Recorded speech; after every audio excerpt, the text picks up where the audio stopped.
al Diván, un programa con los temas y enfoques que querías escuchar, porque hay temas de salud emocional que no podemos dejar de hablar. Conducción, Paula Fasari, licenciada en Psicología. Nos habíamos preguntado sobre la felicidad y habíamos definido que la felicidad se construye con pequeños actos diarios que se van acumulando día a día y que nos van dando este impacto positivo. Habíamos tratado de responder estas preguntas desde la psicología positiva. Habíamos visto que la felicidad es una sensación de bienestar y de realización que vamos experimentando a medida que alcanzamos metas, deseos, propósitos, que es un estado emocional duradero y de satisfacción. Y vimos algunos aspectos importantes para ser felices, como por ejemplo la gratitud. Es algo que nos ayuda en esta construcción del sentir felicidad. Agradecer por las cosas que apreciamos, por las que valoramos, por las que tenemos, por no estar solos. Y también habíamos visto que la amabilidad es un factor que ayuda en esta felicidad. Por ejemplo, ayudar a otras personas. Esto está ampliamente comprobado desde la psicología. Cuanto más ayudamos a otras personas, más nos sentimos conectados con los demás, mucha más felicidad se nos retribuye, mucha más felicidad sentimos. Nos basamos en Martin Seligman, el encuentro anterior, donde habíamos visto que él decía que la vida placentera maximiza las emociones positivas, minimiza el dolor y las emociones negativas. Y acá él nos había hablado de 3 aspectos. Yo se los quiero recordar, por más que el programa anterior está disponible en las redes, está disponible en la página de Atlántida FM, también está en la página del programa, en Facebook, facebook.com/aldivanfm, también lo pueden encontrar ahí. Pero vamos a repasar brevemente unos pequeños puntos que son la base de lo que vamos a desarrollar hoy. Habíamos visto que Seligman nos decía que era fundamental para desarrollar la felicidad tomar contacto con 3 momentos, que es el pasado, el presente y el futuro. Estos 3 momentos, con respecto al pasado, habíamos dicho, recuperar el pasado, pero el pasado no para lamentarme de lo que no me salió, de lo que fracasé, de lo que no pude, ¿no? Sino que tomar el pasado para poder recuperar la alegría, las satisfacciones, los logros que he tenido. Habíamos dicho que esto se puede hacer solos o con otras personas, con los amigos, cuando uno recuerda momentos felices, mirando álbum de fotos, mirando grabaciones que tengamos, simplemente pensando en cosas que nos satisfacen, en logros que hemos tenido. Es un buen ejercicio mental. En cuanto al presente, habíamos dicho que si bien el placer es parte importante, ¿no? El vivir estos placeres corporales, resultan ser momentáneos igual y por lo tanto siempre tenemos que ver en el presente qué cosas tenemos y, como decíamos antes, esta cuestión de la gratitud y de la amabilidad, desplegarlas para poder sentirnos también contentos. Hoy vamos a basarnos mucho más en esto del presente y en el que sigue, que es el del futuro, por eso no lo voy a desarrollar más. En el futuro habíamos visto que era mirar al futuro con optimismo, esperanza y fe. Son cosas que Seligman dice que en esta teoría de la felicidad nos ayuda a tomar decisiones que creamos que en el futuro nos van a hacer sentir bien y que se alinean con nuestro objetivo en la vida, que es sentirnos bien y tomar decisiones en consecuencia de eso, ¿no? Entonces allí habíamos visto de que esto implicaba no solo una vida placentera de buscar todo el tiempo aquellas cosas que me dan placer y que me hacen sentir bien, como es la comida, el contacto con otras personas, esta cuestión hedonista, ¿no? Sino que también iba, por ejemplo, con este segundo aspecto, que acá es donde nos vamos a detener hoy. La vida comprometida, y esto era la puesta en práctica de fortalezas personales para esto, que se llama el flujo, el fluir o el flow, una teoría que vamos a estudiar hoy, que vamos a trabajarla y que vamos a comprenderla, que es la teoría que realmente es central en esta cuestión del lograr la felicidad. Cómo yo puedo comprometerme con algunas actividades en mi día a día, actividades que me gusten o que no me gusten, y encontrar la felicidad en ellas.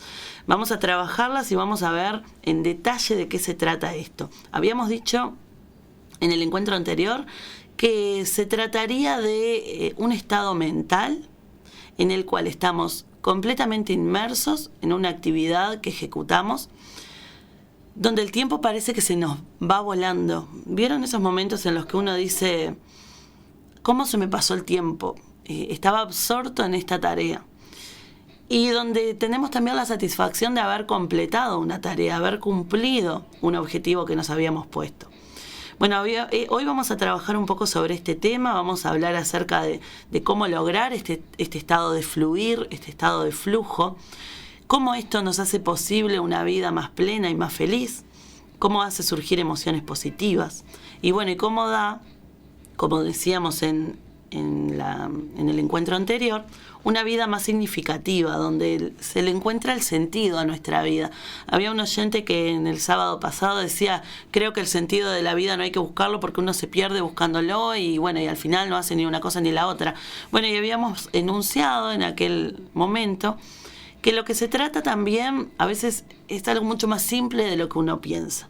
A veces uno cree que el sentido o el propósito o el objetivo tiene que ser tan trascendental y tan grande y tan amplio que parece que no lo encontramos nunca y nos frustramos.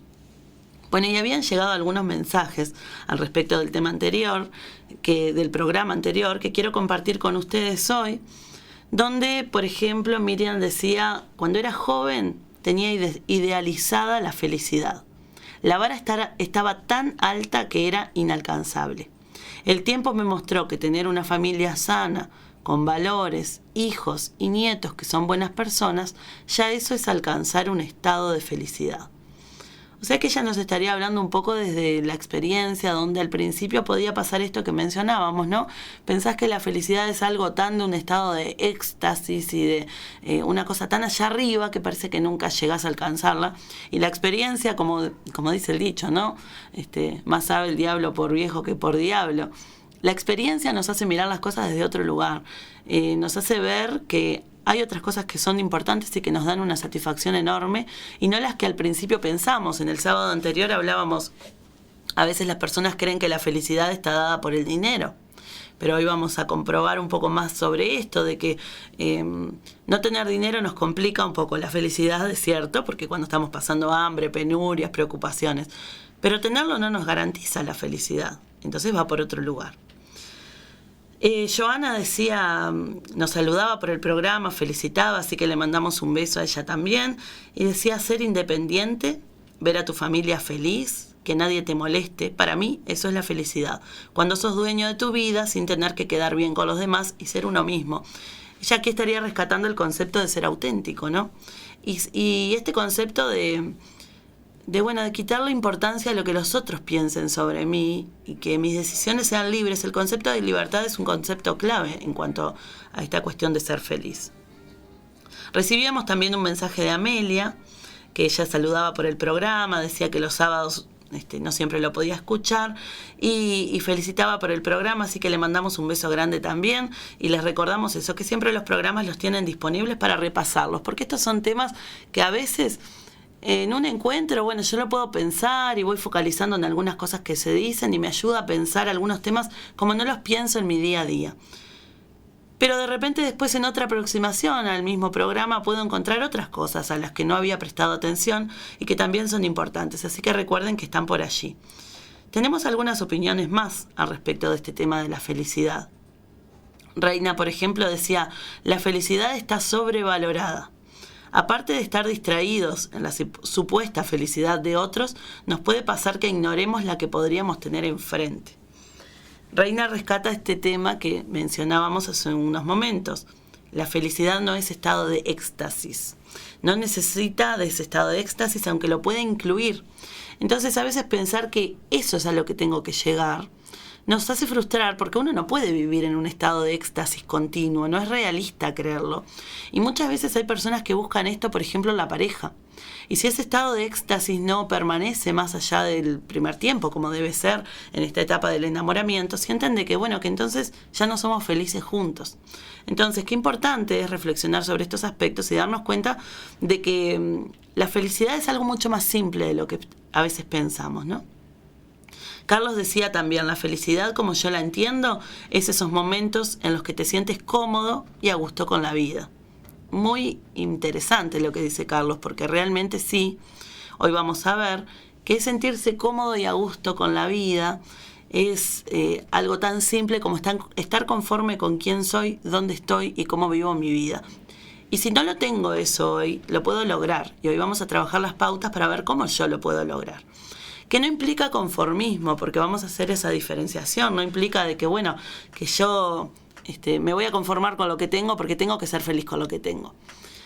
Implica un poco, sí, de mirar bien a los costados y ver qué tengo y agradecer por eso, pero también implica mirar al futuro, como decíamos, para ponerse metas. Entonces, me siento cómodo y a gusto con la vida que tengo hoy, pero también me pongo ambiciones y metas para llevarme a los lugares donde quiero estar, porque ahí voy a obtener una satisfacción particular. Ricardo decía también: la felicidad no es más que el profundo y reconfortante deseo de seguir siendo uno mismo.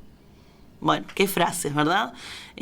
Cuántos oyentes sabios que tenemos por ahí que han hecho un pensar sobre estos temas y que sin duda está bueno compartirlos, así que les agradezco por sus mensajes y los invito a que ustedes los sigan haciendo llegar.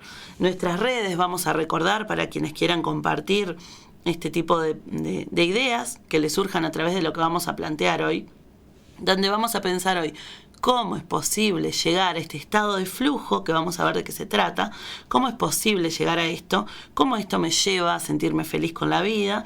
Y ustedes mientras tanto pueden ir participando y planteando: ¿te sentís satisfecho con tu vida?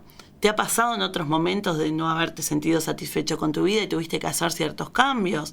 Por ejemplo, Miriam nos decía: hice un cambio de mirada. Bueno, ese puede ser uno de los cambios. Aprendí a valorizar otras cosas que antes no valoraba de la misma manera, o no pensaba que me iban a dar tantas satisfacciones hasta el momento que las tuve y que las empiezo a vivir, ¿no? Esta cuestión de pensar juntos cómo yo puedo hacer mi vida más placentera, más plena y más cargada de sentido, que si habrá un tema importante, ¿no? Así que lo pueden hacer a través de WhatsApp 094 46 20 46, donde ustedes allí pueden plantear a través de un mensaje o un audio como prefieran, este tema y lo que les despierta, las reflexiones que tienen al respecto. 094 46 20 46. Pueden participar ahí en Facebook en los comentarios del video en vivo, que de paso saludamos a quienes están ahí presentes. Pueden comentar ahí, lo vemos y lo vamos conversando, los comentarios de ustedes. Y bueno, vamos a ir pensando sobre esto. Y mientras lo hacemos vamos a retomar una canción que cerraba el programa pasado. Una canción de Jarabe de Palo titulada Bonito, donde el artista en este caso estaba recuperando las cosas positivas que veía en su vida.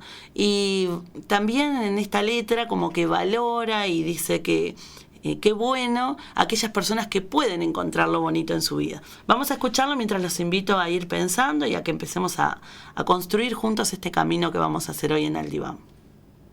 Bueno, y con esta canción entonces recuperamos esta cuestión de lo optimista también, ¿no? Y a veces decimos, bueno, se puede dejar de ser pesimista, se puede mirar de otra manera lo que nos rodea. Bueno, vamos a ver un poco sobre eso. Encontré una frase de Isabel Allende que me pareció interesante para compartirla por el tema que estamos conversando. Ella dice: todos nacemos felices. Por el camino se nos ensucia la vida, pero podemos limpiarla. La felicidad no es exuberante ni bulliciosa como el placer y la alegría. Es silenciosa, tranquila, suave. Es un estado interno de satisfacción que empieza por amarse a sí mismo. Qué frase, ¿no? Porque hace justamente esta diferenciación que hablábamos de que ser feliz no es estar todo el tiempo, no es lo mismo que alegría, y como decíamos, no es lo mismo que placer continuo. Es tranquila la felicidad, dice ella, es silenciosa. Y dice algo muy interesante, que es esta cuestión de que es un estado interno de satisfacción que empieza por quererse a uno mismo. Por eso en otro programa vamos a tener que trabajar esta cuestión de quererse a uno mismo, de cómo se logra esta cuestión de autoestima. Es un gran tema para otra ocasión. Hoy nos vamos a focalizar en un doctor en psicología, que tiene un nombre medio complicado, es Mihaly Csikszentmihalyi, que formuló una teoría, la teoría del flow, o la teoría del fluir, o la teoría del flujo, donde él comenzó en 1975 a estudiar casos, porque él narra que él se crió en un momento cuando él tenía 7, 10 años, convivía con personas que habían participado en la Segunda Guerra Mundial, y él dice que observaba que algunas personas que habían sido militares, que habían estado en estas cuestiones bélicas, habían podido continuar su vida de una manera satisfactoria y podían sentirse contentos con su vida, con su familia, con sus trabajos, y otros no. Que otros, las secuelas de la guerra y demás, le producían tanta interferencia, digamos, que no encontraban sentido al seguir viviendo y al día a día. Entonces él dice que tempranamente comenzó a hacerse esas preguntas, ¿no? ¿Qué es lo que me hace a mí encontrar la felicidad? ¿Qué es lo que me hace que yo me pueda sentir completo, que pueda sentir que estoy contento con mi vida? Estos planteos no son nuevos. Estos planteos se los venía haciendo ya Aristóteles. Miren de qué momento hablamos, ¿no? Cuando él se preguntaba acerca de qué era ser feliz, y él decía que las personas, el objetivo de todas las personas era encontrar la felicidad. O sea que estos postulados que han sido tan antiguos como la existencia del ser humano, desde que el ser humano filosofa, porque también vamos a pensar eso, ¿no? El ser humano filosofando y pensando sobre el ser y sobre la existencia. Y bueno, y estas cosas fueron retomadas entonces por investigadores como Mihaly, donde comienza a preguntarse acerca de la experiencia óptima que necesitamos para sentirnos cómodos con nuestra vida. Esta pregunta de bueno, ¿cómo se logra esta sensación de estar viviendo una vida complaciente? ¿Cómo se logra esta sensación de estar en un estado psíquico importante y subjetivo que se relaciona con el bienestar psicológico? Y bueno, este bienestar subjetivo es lo que nos hace a nosotros, subjetivo refiere al sentir de cada persona, ¿no? Este bienestar que yo siento que tengo es lo que hace que nosotros podamos vivir de una manera plena. Son sensaciones y experiencias que van a mejorar nuestra manera de pararnos en el mundo.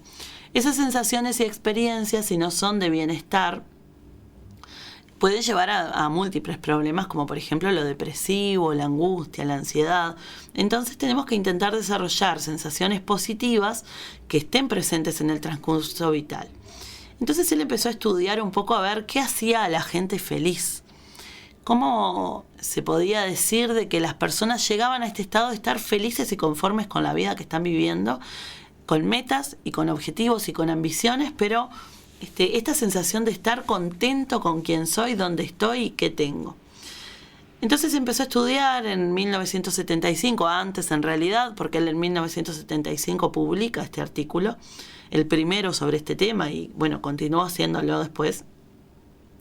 Y comienza a descubrir esto que él llamó la teoría del flow o del fluir, porque muchas personas de las que se decían estar felices y estar contentas con su vida, referían que llegaban a momentos o estados en los que fluían al hacer ciertas actividades. Por eso le llama de esta manera, y vamos a ver un poquito de qué se trata.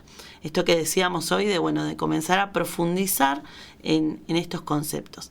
Entonces él dice que hay 9 dimensiones que hacen a este estado del fluir o este estado de flujo que nos van a dar bienestar. Entonces vamos a empezar a pensar, a medida que pensamos estos 9 puntos, cuáles de estos ya estamos haciendo en nuestra vida y cuáles tenemos que abordar. Si algunos de estos que mencionamos no lo estás llevando adelante en tu vida y te interesa optimizar tu manera de sentirte y de estar feliz con quién eres y lo que estás logrando, está muy bueno empezar a reflexionarlo, comenzar a pensarlo y comenzar a ver, bueno, qué cambios tengo que hacer.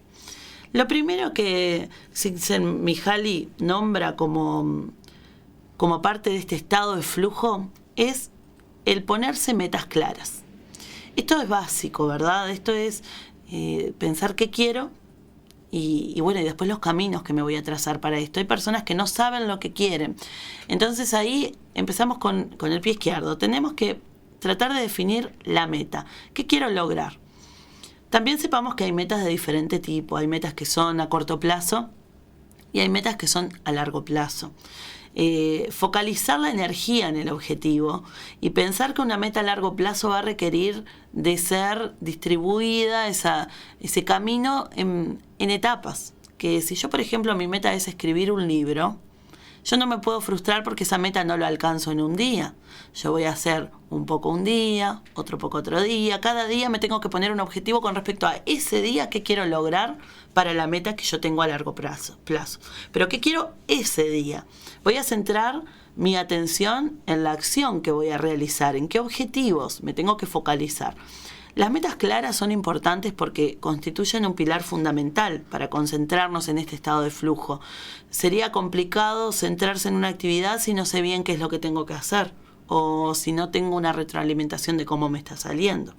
Un juego que lo tenemos que jugar sin reglas sería difícil de evaluar y difícil de llevar a cabo. Entonces, metas. ¿Qué quiero lograr? Un marinero tal vez sepa que quiere llegar a tierra.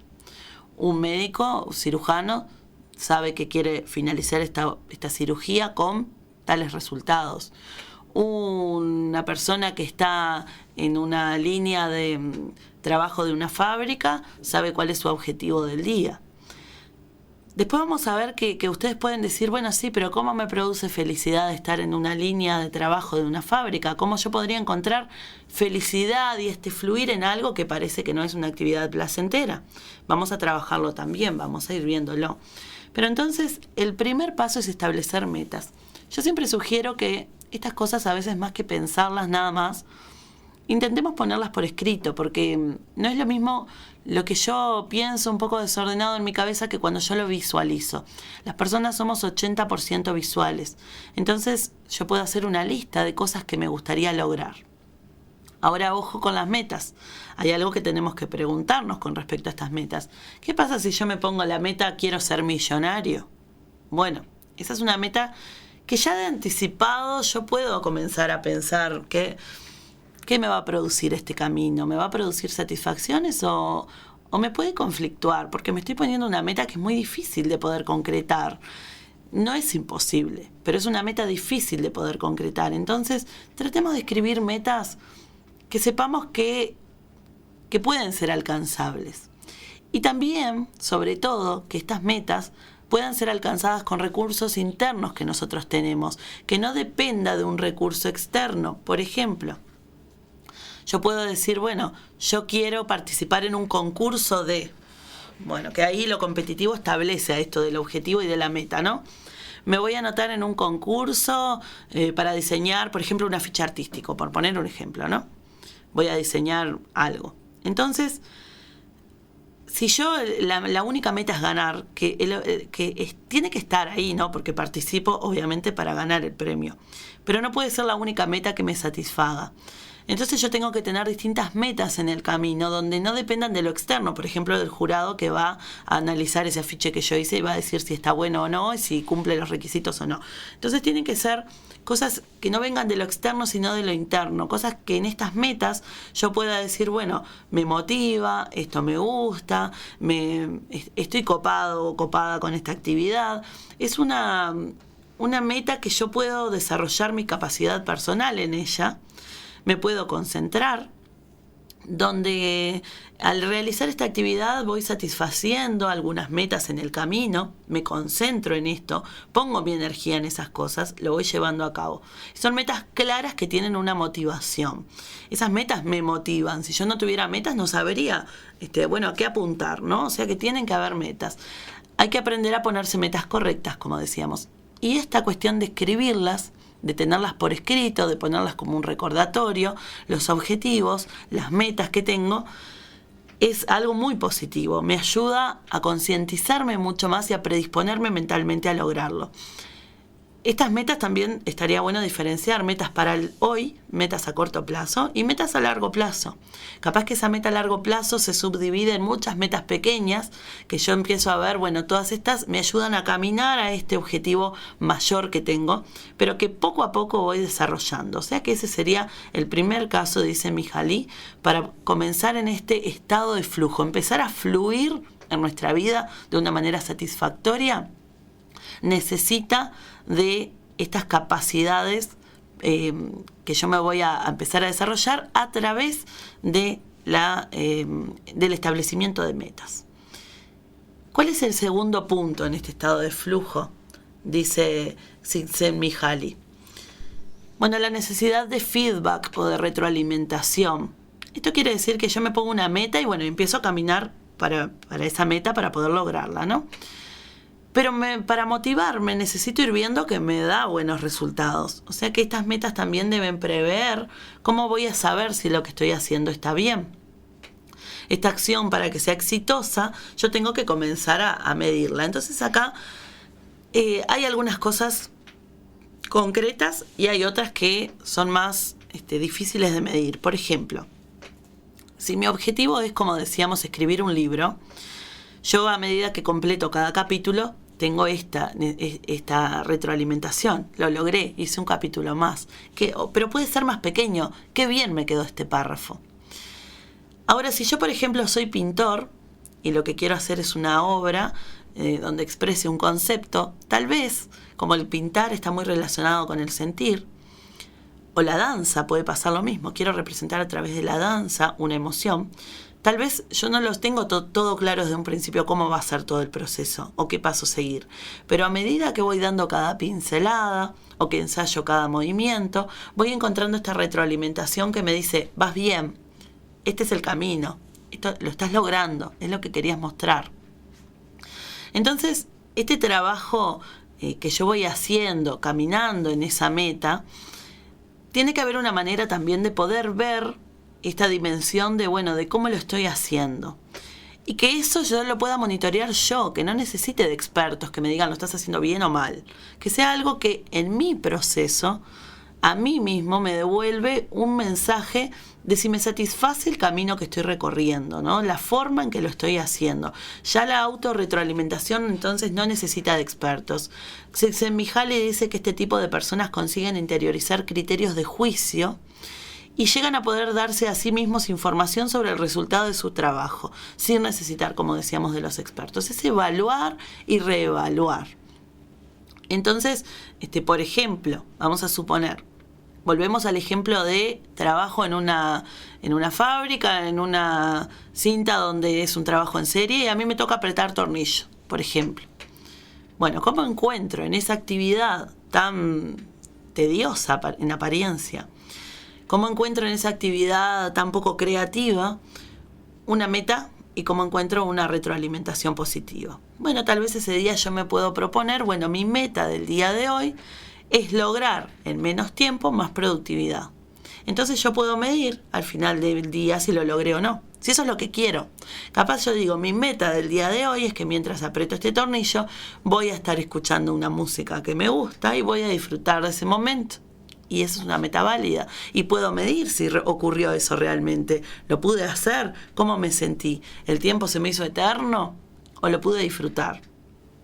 Entonces tiene que haber una autorretroalimentación. Un tercer punto, dice Mihaly, es el hecho de que también los retos que nos pongamos sean posibles de ser realizados. ¿Qué quiere decir esto? Esto es muy importante también y está relacionado con el punto 1 de las metas. Si yo me pongo metas tan elevadas que mis habilidades no lo van a poder hacer, me voy a frustrar, voy a sentir ansiedad y me voy a angustiar porque no llego a eso.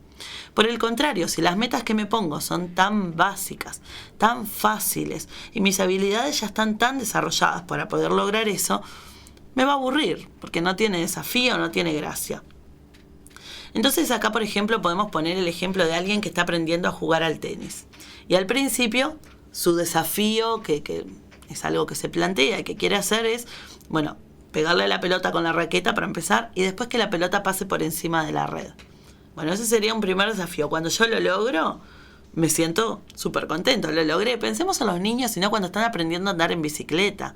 Pensemos en nosotros cuando estamos aprendiendo a manejar, por ejemplo, que tiene que ser todo razonado, hay todo un esfuerzo, yo me pongo la meta de hacerlo y yo ahí no estoy fluyendo y disfrutando. De hecho, recuerdo a mis hijos cuando aprendían a andar en bicicleta y era caída, llorar, levantarse, se cae de vuelta, llorar. O sea, no es algo que llegó, wow, qué fantástico. se mezcla el disfrute con esta cuestión difícil, ¿no? Cuando yo aprendí a manejar, recuerdo también me pasaba eso.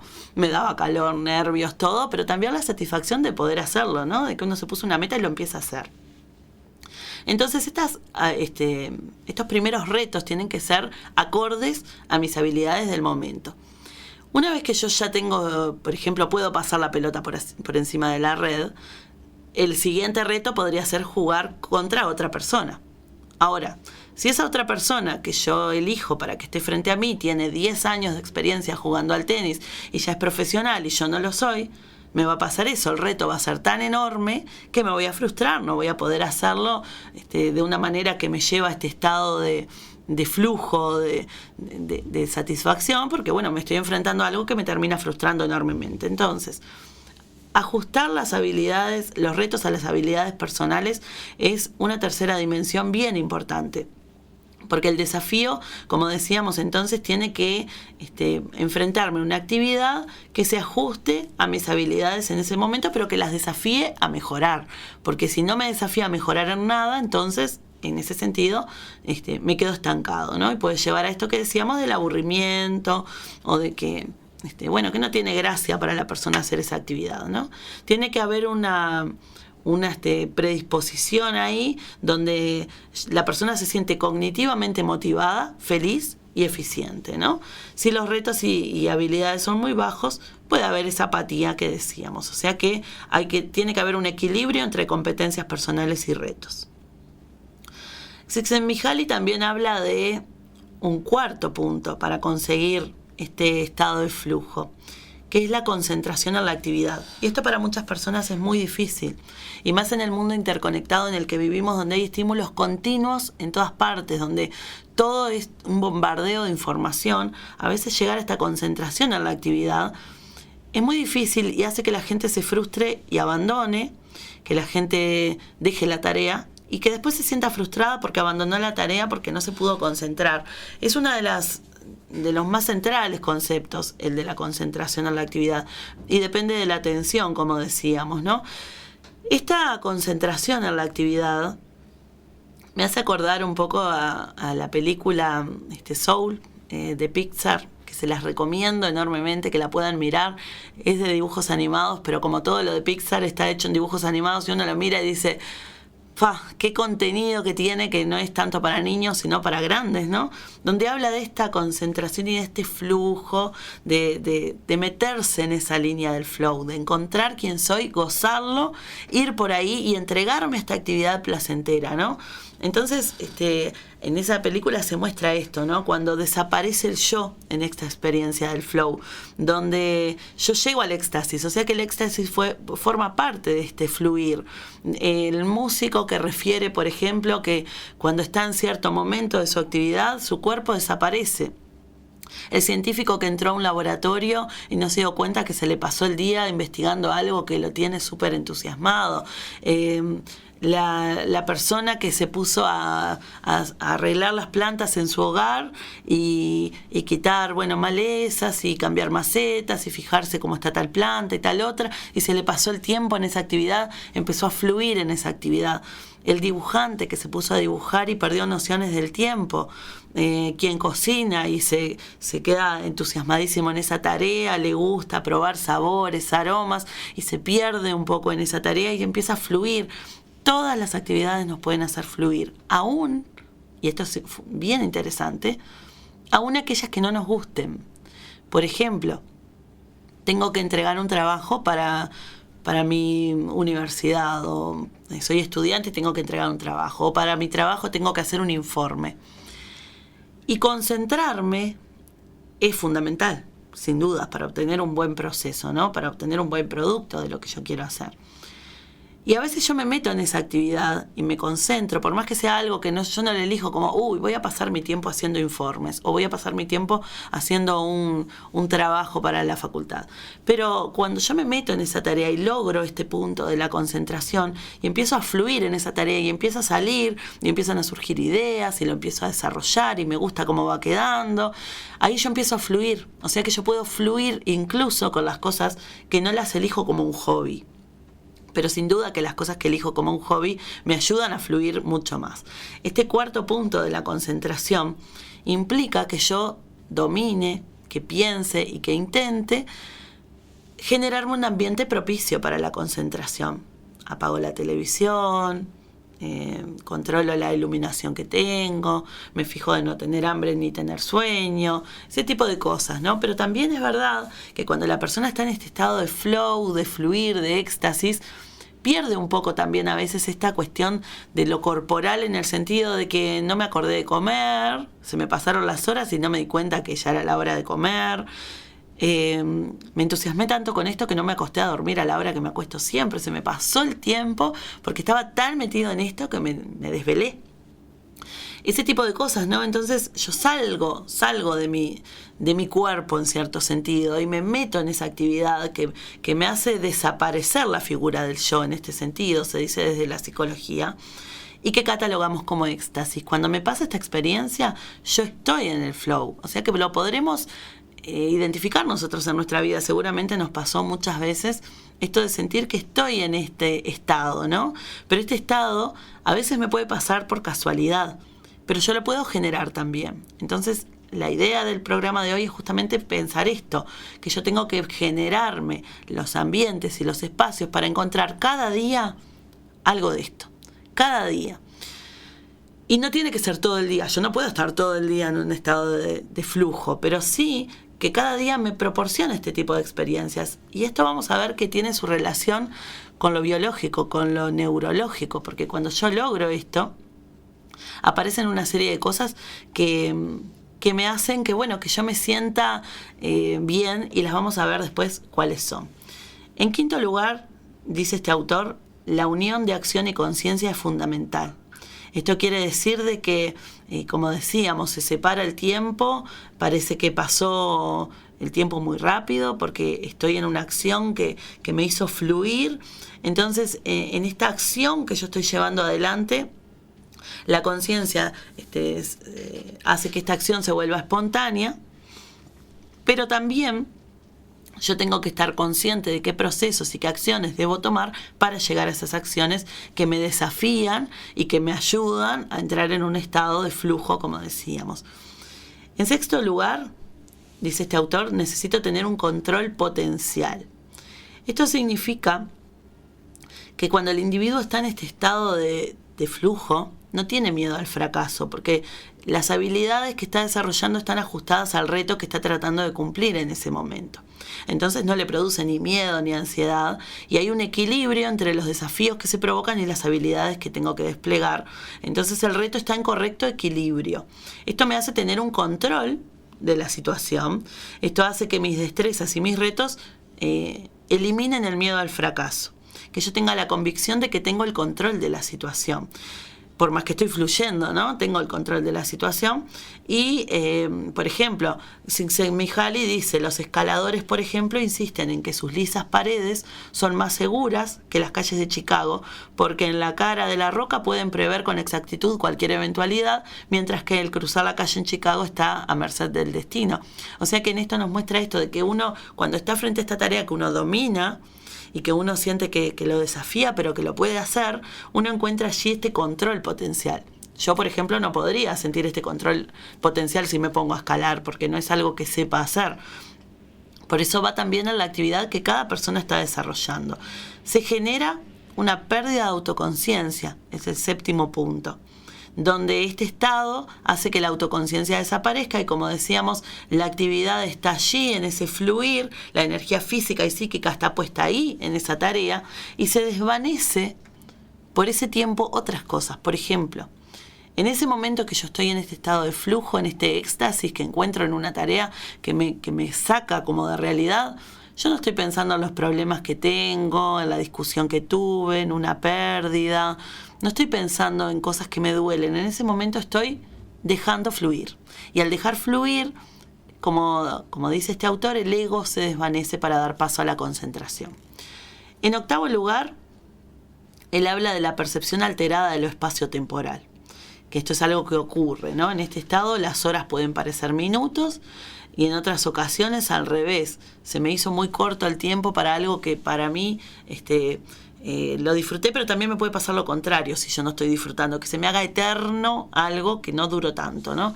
Entonces, el reloj no sería un medio válido para medir la calidad temporal de esta experiencia de flow.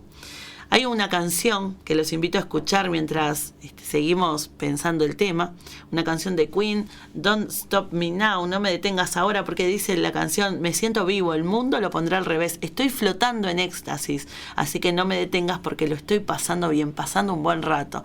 Define un poco este estado, vamos a escucharla y seguimos pensando juntos.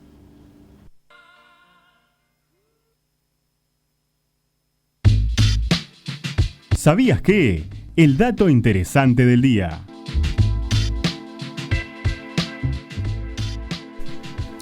Bueno, y un dato interesante que tenemos el día de hoy también nos lo trae este autor, donde nos explica que una experiencia necesita convertirse en autotélica.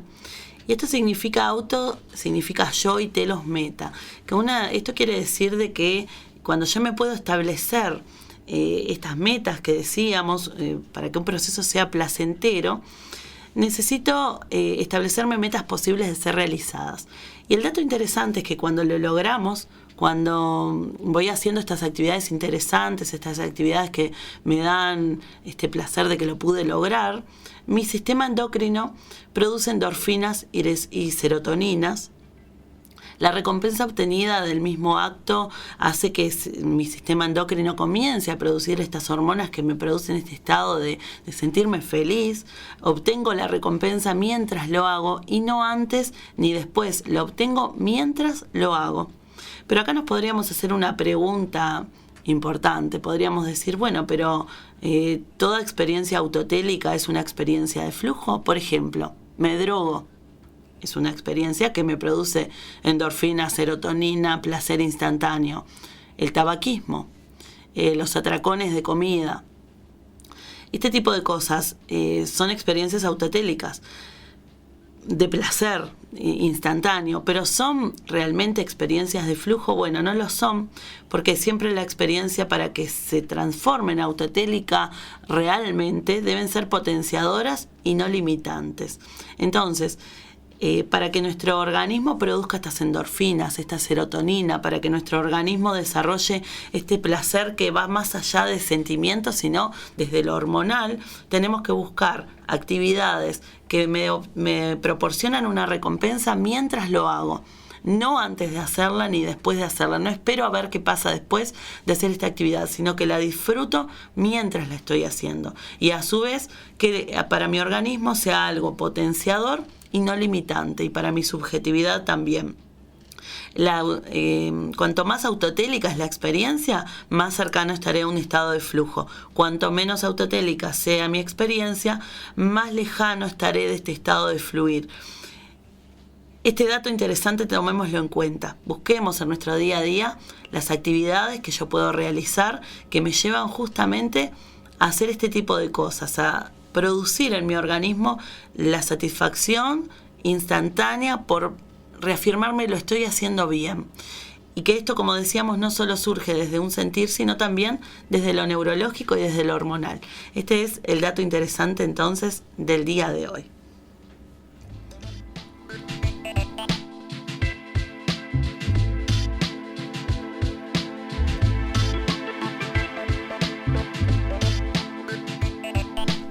Bueno, y para poner un ejemplo de esto que decíamos, si yo juego una partida de ajedrez y mi objetivo es disfrutar la partida, yo estoy teniendo una experiencia autotélica correcta, porque la meta es disfrutar mientras juego. Ahora, si juego por dinero o por alcanzar una posición en la clasificación mundial de ajedrez, probablemente no sea autotélica, sino que sea exotélica, es decir, motivada por un objetivo externo al que capaz que no llego. Entonces, si se aplica a la personalidad, podríamos decir que estas metas que yo me pongo desde lo autotélico, lo que yo puedo por mí mismo lograr, van formando mi personalidad. Hablan de quién soy, hablan de qué es lo que quiero para mi vida, qué es lo importante para mí. A veces el que escala una montaña no la escala para llegar a la cima, sino que trata de alcanzarla, y esa es su meta, escalar y disfrutar la experiencia. Como decíamos antes, un cirujano probablemente su meta no es curar al paciente, el dinero o el prestigio, sino la fascinación en la difícil tarea que tienen que ejecutar. Esto lo dicen muchos cirujanos, decía Csikszentmihalyi.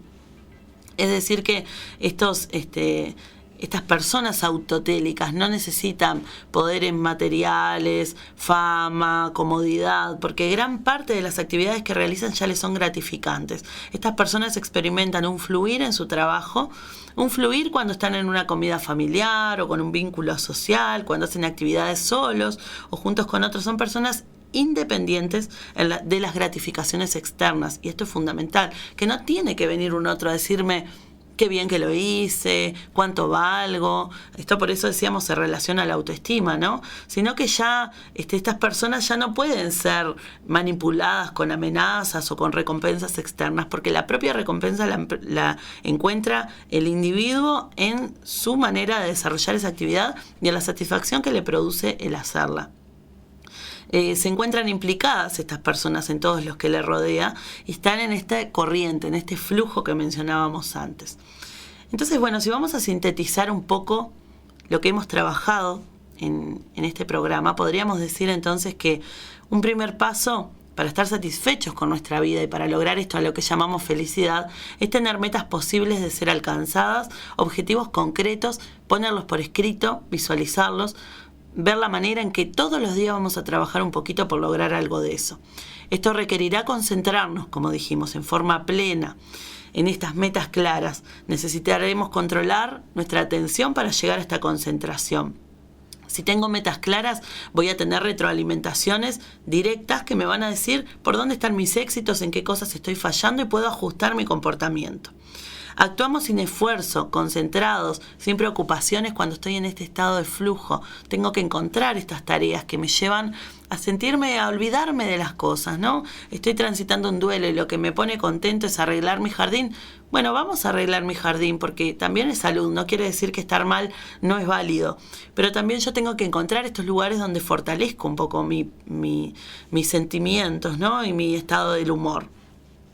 Esto genera un sentido de control de la situación. Dijimos, elimina el miedo al fracaso porque las metas son posibles de ser realizadas.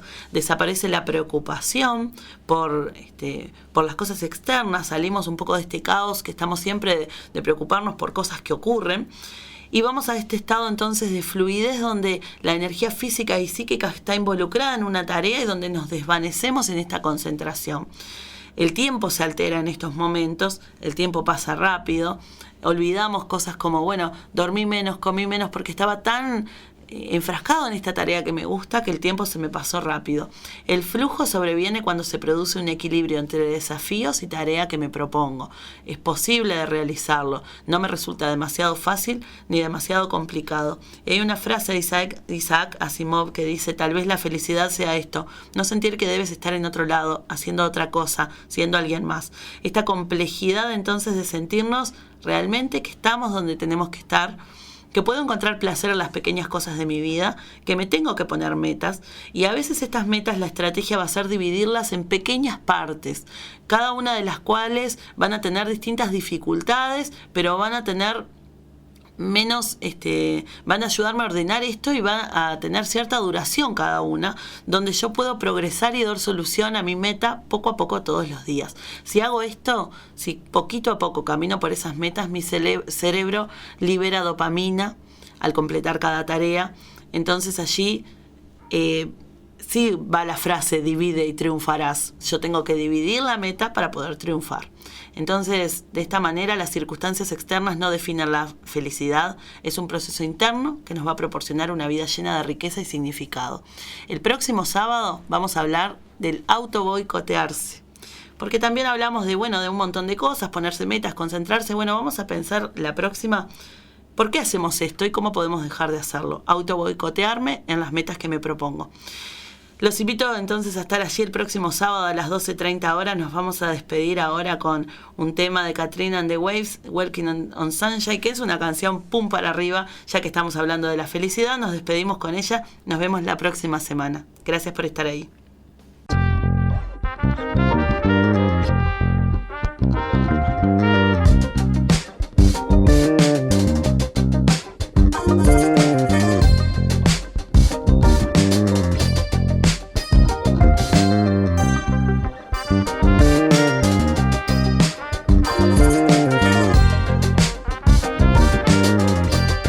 finaliza una nueva edición de Al Diván, un espacio con los temas y enfoques que querías escuchar, porque hay temas de salud emocional que no podemos dejar de hablar.